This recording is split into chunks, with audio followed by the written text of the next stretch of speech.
Bonjour et bienvenue dans ce book haul de janvier et février. On n'est pas tout à fait fin février, mais normalement je me suis dit que j'essayais de pas acheter de nouveaux livres jusqu'à fin février. Bon, ça devrait marcher. On va essayer. Alors j'ai 1, 2, 3, 4, 5, 6 livres à vous présenter. Donc les nouveaux arrivés, on commence tout de suite. Alors, premièrement, j'ai récupéré au travail Cœur d'encre de Cornelia Funk aux éditions Hachette. Alors, c'est un livre d'occasion. On a une bibliothèque au travail où les gens peuvent poser des livres dont ils ne veulent plus et en récupérer d'autres parmi ceux qu'il y a. Donc, effectivement, c'est un très vieux livre, hein, il est très abîmé. Mais voilà, il y a un film là-dessus. J'ai vu le film il n'y a pas très longtemps. J'avais trouvé l'histoire sympa. Et du coup, quand j'ai vu qu'il était en livre, je me suis dit que ça pouvait être un petit roman sympa. Donc c'est un roman plutôt jeunesse. C'est le premier tome d'une série de 3, me semble-t-il. Voilà, donc quand je l'aurai lu, je vous dirai ce que j'en pense. Ensuite, j'ai acheté en début de mois Les Loups du Solstice d'Anne Rice, qui est le deuxième tome de sa saga sur les loups-garous. J'avais bien aimé le premier tome et c'est Anne Rice, donc j'étais un peu obligée de l'acheter. Je vous ferai sûrement une vidéo un jour sur Anne Rice et sur les livres qu'elle a écrits, donc la série des vampires, la série des sorcières. Voilà, c'est un auteur que j'aime beaucoup, c'est elle qui m'a fait découvrir les vampires. Voilà, donc sa saga sur les loups-garous est peut-être pas celle que je préfère pour l'instant. Je préfère sa saga sur les vampires. D'un autre côté, voilà, c'est un bon auteur, elle écrit très bien. Et j'ai quand même hâte de savoir la suite et comment elle va faire évoluer les personnages qu'on avait vus dans le premier tome. Donc, pardon, c'est aux éditions Michel Lafon, donc, comme le premier tome que j'ai. Ensuite, j'ai acheté sur le Bon Coin Sous le ciel du Scorpion de Maggie Stiefvater. Je m'excuse, c'est pas bien prononcé, aux éditions Black Moon. Je crois que c'est le premier livre que j'avais mis dans ma wishlist Amazon quand je l'avais créé, il y a 2 ans ou un truc comme ça. C'est une histoire de cheval, c'est une histoire de cheval carnivore qui bouffe ses cavaliers, donc c'était forcément intéressant. Voilà, du coup je l'ai trouvé donc pas très cher sur le Bon Coin, je suis allée récupérer un soir. Voilà, j'attends pas forcément un truc de fabuleux, mais je pense que ça pourrait être un petit moment sympa. Ensuite, j'ai acheté The Darkest Part of the Forest de Holly Black, qui est donc un livre en VO, en hardback. C'est pour ça que j'adore acheter des livres VO, c'est parce que généralement pour le même prix on a des livres en hardback. Ils sont quand même très sympas. Voilà, celui-ci, bon, avec une couverture interne très classique, mais qui est plutôt sympa. Et sur la tranche, du coup, je sais pas si vous allez voir, mais les pages sont pas alignées là. Donc du coup, ça apporte un petit truc marrant au livre. C'est une histoire de fées, une histoire d'un village qui vit à proximité justement de fées, avec apparemment une fée prisonnière d'un cercueil de verre que j'entends dans la forêt, qui un jour se réveille.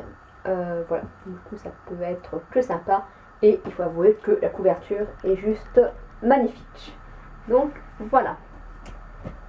Ensuite, je vous le dirai dans ma vidéo sur mes lectures de janvier, mais j'ai lu toute la série Beautiful Bastard et compagnie. Et la série, c'est celle que ma cousine m'avait prêtée. Et celui-ci, donc c'était le tome suivant. Donc c'est un des petits tomes. Généralement, la série alterne entre un tome, un vrai livre, et une sorte de nouvelle. Donc Beautiful Beloved de Christina Loren, qui n'est pas un auteur mais 2 auteurs, Christina et Loren.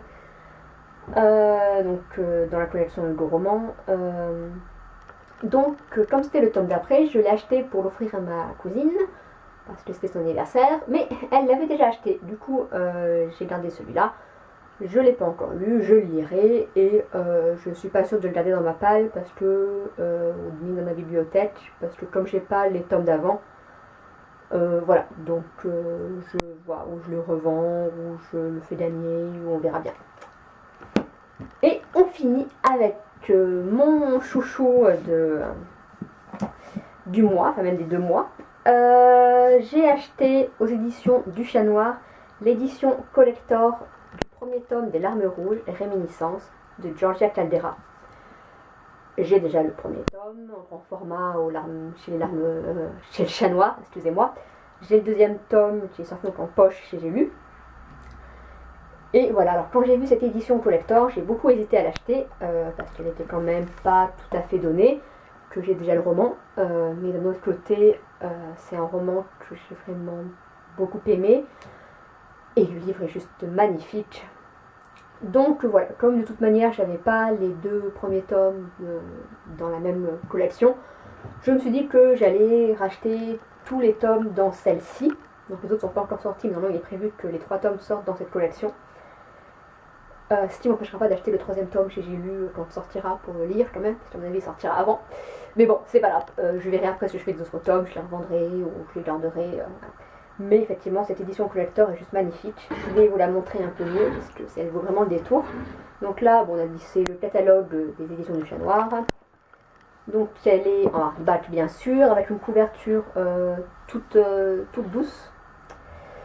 Et on a le droit bien sûr donc, à une dédicace. Voilà. C'est une édition numérotée aussi ici. Donc j'ai une édition numéro 50 sur 300.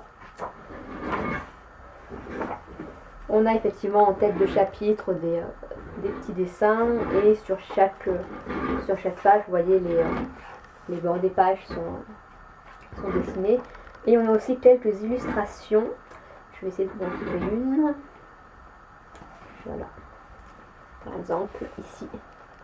Voilà, qui illustre le livre. Donc l'histoire, donc je pense pas que le livre, je vais pas le relire tout de suite. Voilà, parce que je l'ai relu déjà pour la 2e fois en juin de l'année 2014, quand j'ai acheté le 2e tome aux Imaginales. J'avais relu le premier avant. Donc voilà, je pense que je le relirai effectivement au moment où j'achèterai le 3e tome, qui, il me semble, sera effectivement encore sorti pour les Imaginales cette année. Donc du coup, encore une petite illustration. Voilà, je ne vais pas le relire tout de suite, et de toute manière, je ne suis pas sûre de lire ce livre-là, cet objet livre-là, parce que du coup, j'ai vraiment pas envie de l'abîmer, donc je pense que je lirai plutôt l'autre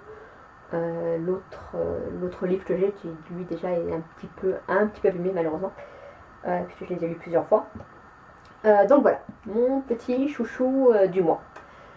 Sur ce, j'ai fini de vous présenter tous mes livres et je vous dis à bientôt dans la prochaine vidéo. Bye bye!